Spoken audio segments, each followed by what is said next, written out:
जीवन की बहुत बड़ी सीख इस कहानी से आपको मिलने वाली है, तो बने रहिए लास्ट तक। कॉलेज में हैप्पी मैरिज लाइफ पर एक कार्यक्रम हो रहा था जिसमें कुछ शादीशुदा जोड़े हिस्सा ले रहे थे। जिस समय प्रोफेसर मंच पर आए, उन्होंने नोट किया कि सभी पति पत्नी शादी पर जोक मारकर हंस रहे हैं। यह देखकर प्रोफेसर ने कहा कि चलो एक गेम खेलते हैं, उसके बाद अपने विषय पर बात करेंगे। सभी खुश हो गए और कहा, कौन सा गेम? प्रोफेसर ने एक मैरिड लड़की को खड़ा किया और कहा कि तुम ब्लैक बोर्ड पे ऐसे 25-30 लोगों के नाम लिखो जो तुम्हारे सबसे करीबी हो। लड़की ने पहले तो अपने परिवार के लोगों का नाम लिखे, फिर अपने सगे संबंधी, दोस्तों, पड़ोसी और सहकर्मियों के नाम लिख दिए। अब प्रोफेसर ने उसमें से कोई भी कम पसंद वाले 5 नाम मिटाने को कहा। लड़की ने सहकर्मियों के नाम मिटा दिए। प्रोफेसर ने और 5 नाम मिटाने को कहा। लड़की ने थोड़ा सोचकर अपने पड़ोसियों के नाम मिटा दिए। अब प्रोफेसर ने 10 और नाम मिटाने को कहा। लड़की ने अपने सगे संबंधी और दोस्तों के नाम मिटा दिए।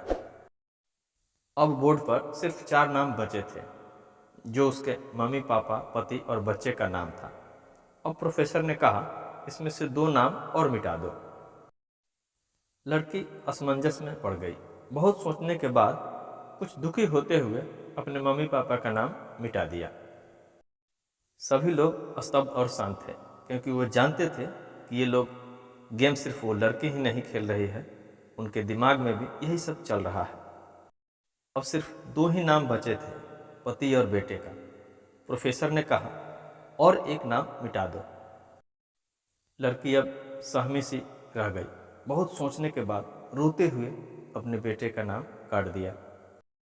प्रोफेसर ने उस लड़की से कहा कि तुम अपनी जगह पर जाकर बैठ जाओ, और सभी की तरफ गौर से देखा और पूछा, क्या कोई बता सकता है कि ऐसा क्यों हुआ कि सिर्फ पति का नाम ही बोर्ड पर रह गया?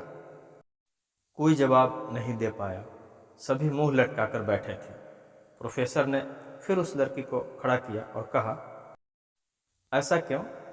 जिसने तुम्हें जन्म दिया और पाल पोस कर इतना बड़ा किया, उनका नाम तूने मिटा दिया। और तो और तुमने अपने कोख से जिस बच्चे को जन्म दिया, उसका भी नाम तूने मिटा दिया। लड़की ने जवाब दिया कि अब मम्मी पापा बूढ़े हो चुके हैं। कुछ साल के बाद वो मुझे और इस दुनिया को छोड़कर चले जाएंगे। मेरा बेटा जब बड़ा हो जाएगा तो जरूरी नहीं कि वो शादी के बाद मेरे साथ ही रहे, लेकिन मेरे पति जब तक मेरी जान में जान है, तब तक मेरा आधा शरीर बन के मेरे साथ निभाएंगे। इसलिए मेरे लिए सबसे महत्वपूर्ण मेरे पति हैं। प्रोफेसर और बाकी स्टूडेंट ने तालियों की गूंज से लड़की को सलामी दी। प्रोफेसर ने कहा कि तुमने बिल्कुल सही कहा कि तुम और सभी के बिना रह सकती हो, पर अपने आधे अंग अर्थात अपने पति के बिना नहीं रह सकती।